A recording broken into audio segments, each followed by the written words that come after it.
Right, folks. He's Sheldon. Hello. And he's Ian. Yeah, exactly. Come on. This is part of my channel too. Originally, this was going to be a first impressions reaction. It quickly turned into a full-on reaction because literally the video you're going to see tomorrow we just done before this. Yes. So it's all been rushed out very quickly. But just announced, well, 8 hours ago as of the time of this recording, the next route for Train Sim World 2, the Sherman Hill route. Another freight route in the Union Pacific area. In America. In America. I enjoyed doing Cane Creek with the Union Pacific. Yeah. This is going to go on similar veins. But, yeah. Let's have a quick gander at it. Union Pacific Sherman Hill, rich in history, humming with tonnage, home to the dramatic western scenery, daunting to tame, and arriving on Train Sim World 2 on November the 25th. So that will be next week. Next Thursday, in fact. So literally, they've dumped this on us out the corner of the blue. So as the Union Pacific, under the guiding hand of General Grenville Dodge, built America's great transcontinental railroad westward along the North Platte River and across America's high plains, it was what is today known as Sherman Hill, which posed the first of many great engineering and constructural changes. West of Cheyenne reared up the... Now, I'm hoping I'm pronouncing this right. Laramie? Does that yeah, we'll go with Laramie. If it's wrong, we do apologise. If it's wrong to people in Wyoming, we apologise. He apologises. He apologises. Okay.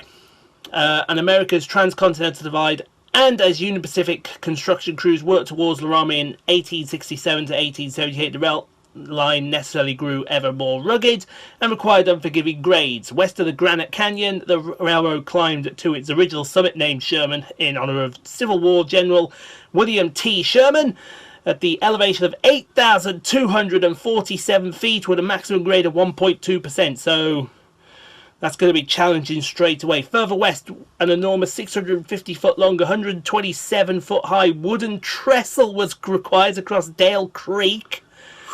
Jesus Christ. That's... I hope that's on the game. Please let that be on the game. That better be on the game. Yeah, the original edition of Sherman Hill was brutal and dangerous, especially in the winter, and at one time hosted more than a dozen snow sheds due to its high elevations and required regular use of steam helpers on its eastern slope. In 1879, the legendary Edward H. Harriman took control of the then struggling Union Pacific. The Harriman era would modernise and bring greatness to the Union Pacific Railroad. One of his first endeavours was to improve the railroad's Sherman Hill crossing. Most remarkable and important was the relocation in 1901 of virtually the entire UP main line from Beaufort, 26 miles west of Cheyenne, to Laramie. Utilising the more southern route from Beaufort to Hermosa, the new line's Sherman stood at 8,015 feet. Wow, 247 feet. And Dale Creek was spanned... So you have some gradients in there, are you? Yes, you have a lot of gradients for the sound of this. Dale Creek was spanned 3 miles further south than the original trestle, where today's towering Dale Fill rises 115 feet above the 800-foot wide ravine. Key to the new line was the 1,800-foot long Hermosa Tunnel, which apparently is a rail enthusiast hotspot over there. And west of that point, have to have a look at that. We will do. The new line was laid a path north of the original line. Between Beaufort and Hermosa, the original trackage was abandoned in 1901. Harriman's changes reduced the ruling westbound grade of Sherman Hill from 1.9 to 1.55. Over the coming decades, Union Pacific continued to improve the route, notably double-tracking the line and drilling a second Hermosa tunnel bore in 1918. Then in the 1950s came an even greater new addition. In 1951, Union Pacific made the decision to build a new line to become known as the Harriman Cutoff, or Track 3, between Cheyenne and Dale, the existing tracks being 1 and 2. For this route on Train Sim World, you'll be able to carry out operations on Track 1, Track 2 and the Bory Cutoff, With 73 miles to explore in modern times, Sherman Hill has served as the Laramie subdivision of the Union Pacific's Wyoming Division. So, and this we'll carry on a little bit here. Whatever the area, Sherman Hill has been home to a brand of super railroading which has challenged the skills of railroaders and captivated train enthusiasts. Union Pacific's task of moving enormous tonnage of great distances and rugged terrain such as Sherman Hill gave the railroad a decades-long thirst of superpowers, embodied in the unique UP-4212-2s and the famed 4884 Big Boys. And there is a Big Boy still in preservation. Yes. If you get a chance to see 4014, take it. There's like a few preservation, but there's only one in steam order. Exactly. In working order. The big blow gas-electric turbines of the 1950s and 60s, and the likes of the UP 6,900 horsepower EMD DDA40AX super diesels of the 1970s. Today, Sherman Hill is the realm of the third-generation diesel powerhouses, working both as head-end power and DPUs, distributed power units.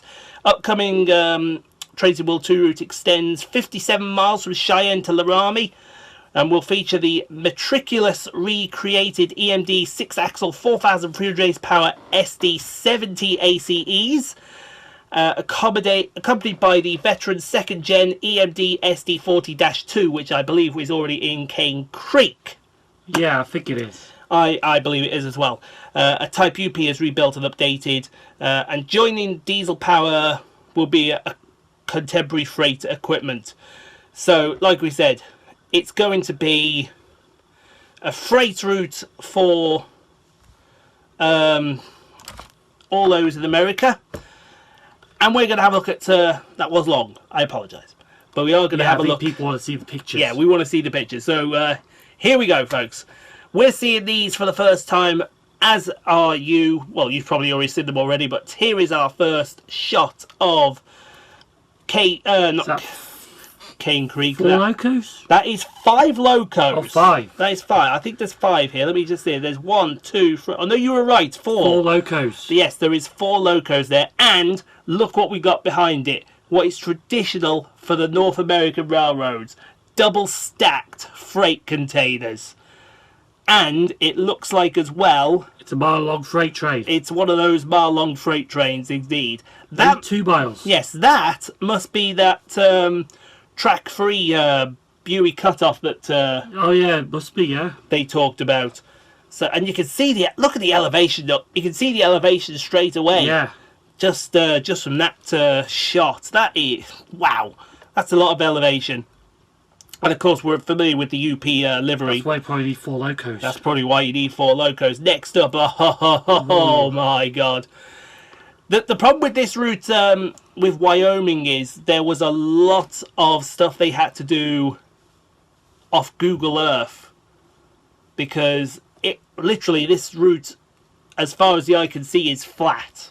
Yeah. With us being in Wyoming. But with these rock embankments, they did have to go and Google Earth them and then go out to them to see them for themselves. And it looks like they've done a good job. Now, is this going to be the SD70?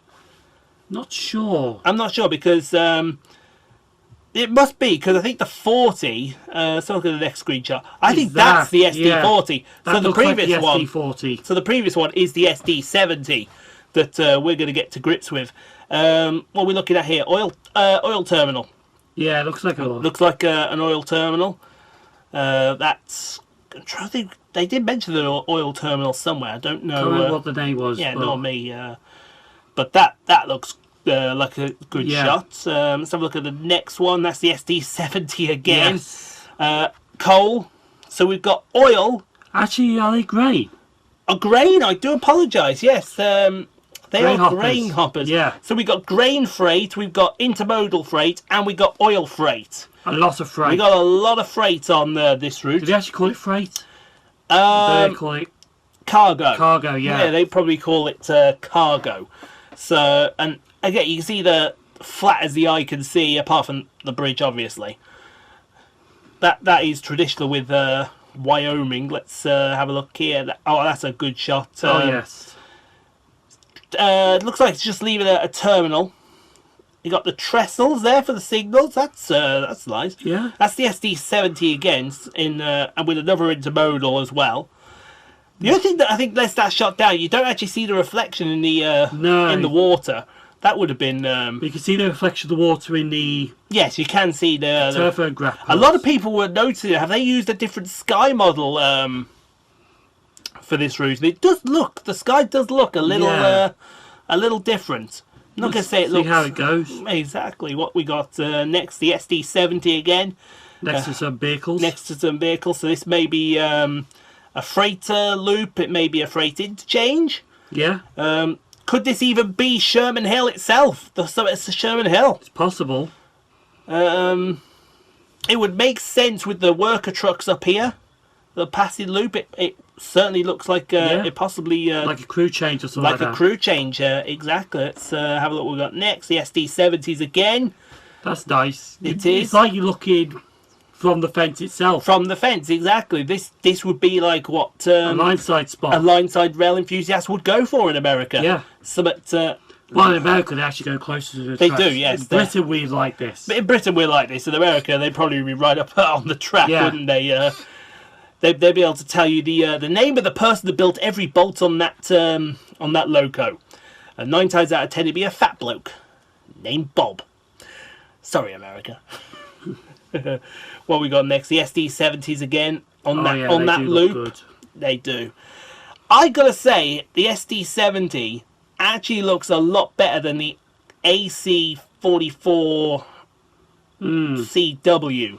Don't know, that Union Pacific livery just looks. It does, doesn't it? Looks good. It looks good. The golden yellow in the late sun with the American flag on the side, and that sort of like badge on the front, the hawk badge on the front there. That just looks. They look like wings on the sides of the badge. Wings. That's what. That's what I meant. But yeah, that does look. But Union Pacific's been around for a long while. Oh, it has. Like we mentioned earlier, the 1860s, the 1870s. That era. And that's actually the last photo. We blitzed through them photos at a rapid pace. Yeah. So, yes, it will be coming to the channel. Now, at the time of this, we haven't recorded anything yet, but because we did tomorrow's video already, and we've already said that Rhine-Ruhr Osten is coming out on the 9th, around the 9th, I think. We're going to put this episode of thing on hopefully on the Sunday. So that would be the 19th, I do believe. Yes, that'd be right, the 19th. Because the week after the week after I'm elsewhere, and the week after that is Christmas. Or maybe we bring it out to Christmas. Who actually knows? Yeah, we don't know. Exactly. And in fact, you wouldn't believe this actually. Just come up on my phone. Watch now. Train Simulator, Train Sim World 2, Sherman Hill. So we're going to actually go and watch Sherman Hill on YouTube right now. But let us know what you think, guys. Like I said, hopefully if the scenario is small enough, we will bring it to you on the 19th of December, just in time for Christmas. That's something else, that is. But yeah, in the meantime, it's gone on too long. I apologise. That's his fault. His fault. Thank you. It's my fault. It's actually your fault because you read the whole thing off Train Sim World 2. Don't tell them I read that. Then they'll know how I got it. But yeah, in the meantime, as is normal with Train Sim World, last word before we say goodbye. Just looks amazing. It does. It looks good. But we'll see you all this Sunday for Cane Creek, ironically. Another Union Pacific. And the other Union Pacific route, Cane Creek. Is it Cane Creek? I don't know. Sure. Let me just double. Oh no, sorry. It's Long Island Railroad this Sunday. It's Cane Creek next week. But shh, don't tell anyone. Right. But yeah, we'll see you all then, folks. See ya.